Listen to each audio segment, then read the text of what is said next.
welcome back ulit sa aking YouTube channel, Marilyn De La Cruz Vlog. So for today's video guys, magpapaligo ako ng aking mga 4 babies. Si Yumi, si Joker, si Tommy. So paliliguan ko sila guys, pero kailangan ko mag-init ng tubig dahil malamig. So ang lakas ng ulan guys dahil sa bagyo. Init mo na ko tubig guys.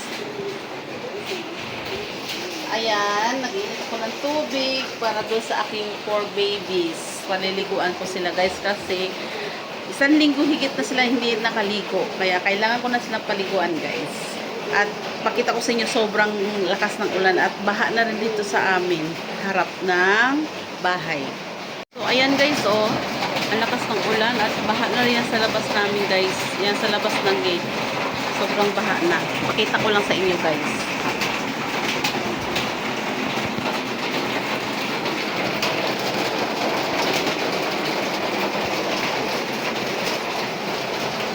Ayan grabe ang baha Baha na talaga dito sa amin.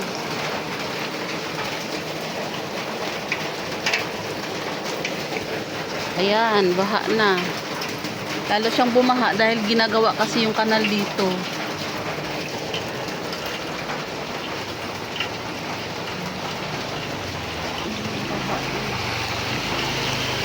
Tapos doon din, ang baha din.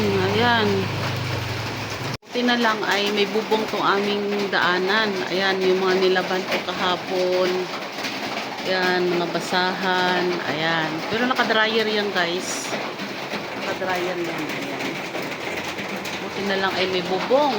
Kung wala pa, paano na lang kaya? Ayan, baha. Pag tuloy-tuloy pa itong malakas ang ulan, mas mataas pa ang baha guys. Umaabot po dyan sa kulay orange ang baha. Nakapaglinis na rin ako dito sa aming sala. Maaga ako nagising para maglinis at wala ding pasok ngayong Monday. Monday ngayon guys, walang pasok, cancel dahil sa bagyo. Ay nakapaglinis na ako. Tulog pa yung aking panganay tapos yung aking bunso ay natulog ulit.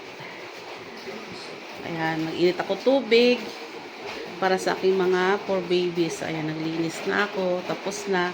Ngayon ay paliliguan ko na lang sila guys. Hello guys! Ako si Tommy. Maliligo na po si Tommy. Ayan Uy, maliligo na po yan. Ayan baho na Hello ikaw Liligo na si Tommy. Ayan, maligo na kami guys. Mainit tubig na po sila. Ayan. Lakas kasi ng ulan, bagyo at ang lamig. Kaya kailangan init tubig. Ay! Naglisik na, mabasa na din ako nito. Yan. Sabon tayo.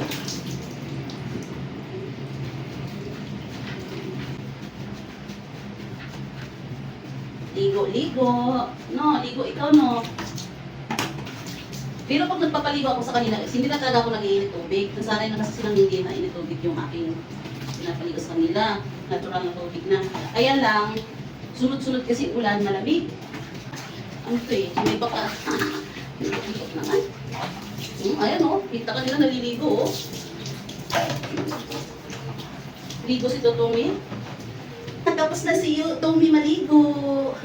Punas na siya ni Mami. Ayan na Tapos na maligo si Tommy Ayan. Guys, ito naman si Joker. Ayan si Joker. Siya naman ngayon ang aking paliliguan. Kapatid niya si Tommy. Maliligo na si Joker.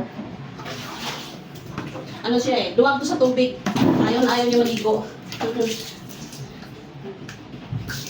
Ayan. Ayaw niya paliguan siya. Takot sa tubig. Ngayon medyo parang mabait mabait din sa tubig hindi takot kasi may mainit na tubig maligam-gam. Ayan, bait sasabon lang si Joker sasabon na si Joker bait mong pala kala ko ba takot sa tubig yan pag may mainit tubig hindi ko takot.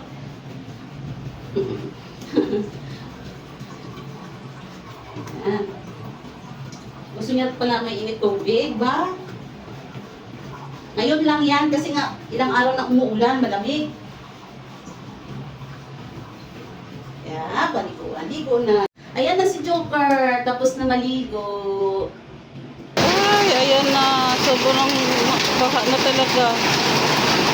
Ayan. Yan, nangyayari sa amin dito pag di tumigil ang baha, ang ulan.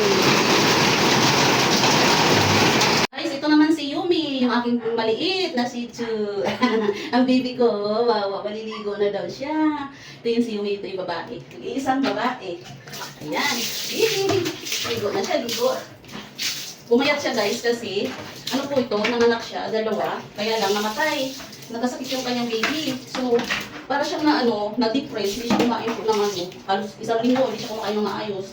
Gatas lang po pinapainom ko, kaya yan, medyo okay na yung katawan niya.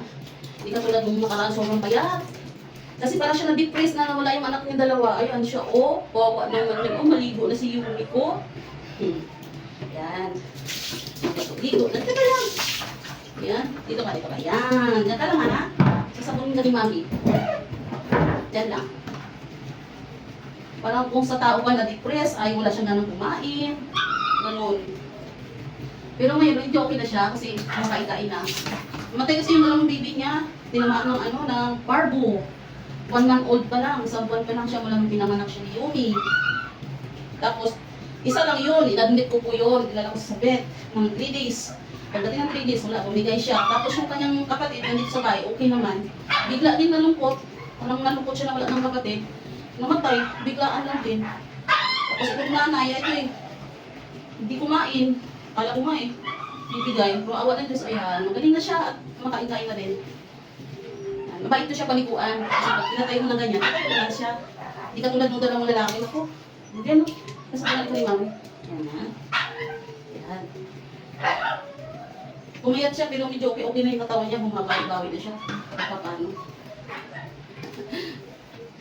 Grabe, bukas na ng ulan, guys. Umabot na yung baha sa tapat ng pinto namin. Nandun na yung baha. Pag hindi talaga tumigil yung ulan na yan, kung abutin na siguro kami dito sa loob. Grabe ang lakas ng ulan. Taas ng baha. Saka lalo siyang tumas ang baha dahil nga ginagawa yung kanal, hindi natapos. Hindi natapos dahil nga may bagyo, parang ulang gumagawa. Lalong bumaha. Grabe ang taas ng baha. Hindi pa tumigil. Abutin kami dito sa baba. Papasok yung baha. Kaya walang pasok ngayon dahil signal number 1 yata ang Metro Manila.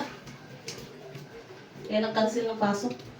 Pero yung pang-umagang pasok, nakapasok, hindi kasi maaga nag-cancel. Itong aking bunso ay kasi panghapon, mga 10 AM, nag-announce na walang pasok. Kaya, yun.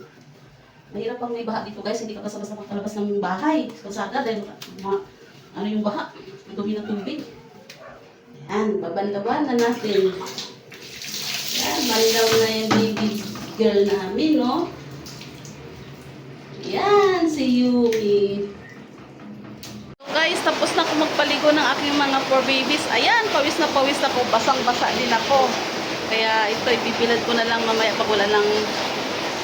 isasampay ko sa labas pag wala ng baha. Sana nga mawala na itong baha at saka ulan. Kaya maraming salamat guys sa panunood.